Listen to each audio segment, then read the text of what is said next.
নমস্কার, কেমন আছেন সবাই? চলে এলাম নতুন আরেকটি ভিডিও নিয়ে। আশা করি সকলে খুব ভালো আছেন। তো আজ জুলাই মাসের 4 তারিখ শুক্রবার, ঘড়ি কাঁটায় বেলা এখন বাজে 1:30। বাইরে হচ্ছে প্রচুর বৃষ্টি, একদম মুষলধারায় বৃষ্টি। তো যে জন্য ছাদে এলাম সেটা হলো, প্রথমেই দেখতে পেয়েছেন ড্রাগন ফল, আর ওটা হলো আমার ছাদ বাগানের ড্রাগন ফল। তো সেটাই হারভেস্ট করার জন্য ছাদে চলে এসেছিলাম, কিন্তু এসে দেখছি এত বৃষ্টি জোরে পড়ছে। সকাল থেকে তো টিপটিপ করে পড়ছিল, যখন ছাদে এলাম তখনও টিপটিপ করেই পড়ছিল, কিন্তু ছাদে আস্তে আস্তে এত জোর বেড়ে গেল এই বৃষ্টির যে আমাকে দাঁড়িয়ে থাকতে হলো খানিকক্ষণ। বৃষ্টি একটু কমুক, নয়তো ভিজে যাব।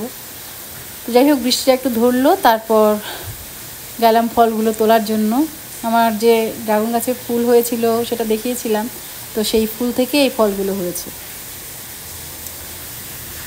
আর ফলগুলো তো হয়েছে, এখন সেগুলো পেকেও গেছে, তো তুলে নেব। তাই জন্য ভাবলাম যে তাহলে আপনাদের সাথে একটুখানি শেয়ার করি। তো এক হাতে মোবাইল, ছাতা ধরা, আর এক হাত দিয়ে এই ফলগুলো ছিঁড়ছিলাম, খুবই কষ্ট হচ্ছিল। আর যেহেতু ড্রাগন গাছে না প্রচুর কাটা, হাতের মধ্যে ফুটেও গেছিলো এক হাতে। আর ওইদিকে ছাতা আর মোবাইল ধরে আমি কোনো ব্যালেন্স পাচ্ছিলাম না, ভিজেই গেলাম একদম পুরো। বৃষ্টি তো মোটামুটি কমার নামই নেই, তো হয়েই যাচ্ছে। আমার মনে হয় 20-25 দিন তো হয়েই গেল একটানা বৃষ্টি।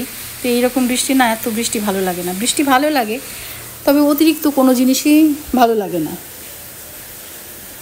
তো যাই হোক, 3টে ফলই আমি ছিঁড়ে নিলাম। এগুলো ভেবেছিলাম 2-3 দিন পরে তুলবো, কিন্তু এত বৃষ্টিতে এগুলো থাকবে না, কারণ বৃষ্টিতে এগুলো খুব তাড়াতাড়ি পেকে যায়। তো পুরো ভিজে গেছি, এখন একটুখানি হাত মুখ ধুয়ে নেব, নয়তো ঠান্ডা লেগে যাবে। তো এখন এটা কেটে দেখবো যে ভেতরটা কীরকম হয়েছে, এটা দেখার জন্য আমি ভীষণ এক্সাইটেড। তো আপনাদের সাথে সাথে আমিও দেখব প্রথম। আর যেহেতু প্রথম ফল হয়েছে সেজন্য এটা ঠাকুরকে দেব।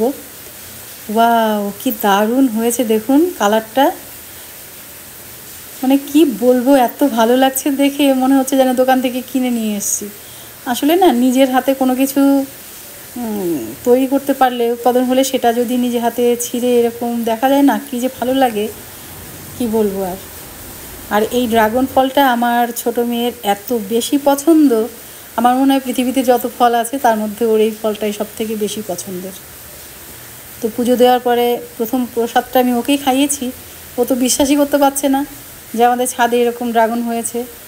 এখন ওর কথা হলো, যদি আমাদের ছাদের হয় মা, তাহলে তুমি সব গাছ তুলে ফেলে এই গাছটাই লাগাবো। তো কিছুতেই বিশ্বাস করবে না যে এটা আমার ছাদে হয়েছে। যখন ভিডিওগুলো দেখালাম তারপরে সে বিশ্বাস করলো। তো এই হলো অবস্থা। আর ফলগুলো দেখতে দেখুন কতটা সুন্দর হয়েছে একদম।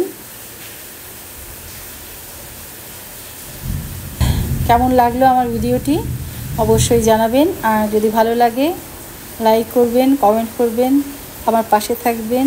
আপনারা ভালো থাকবেন, সুস্থ থাকবেন।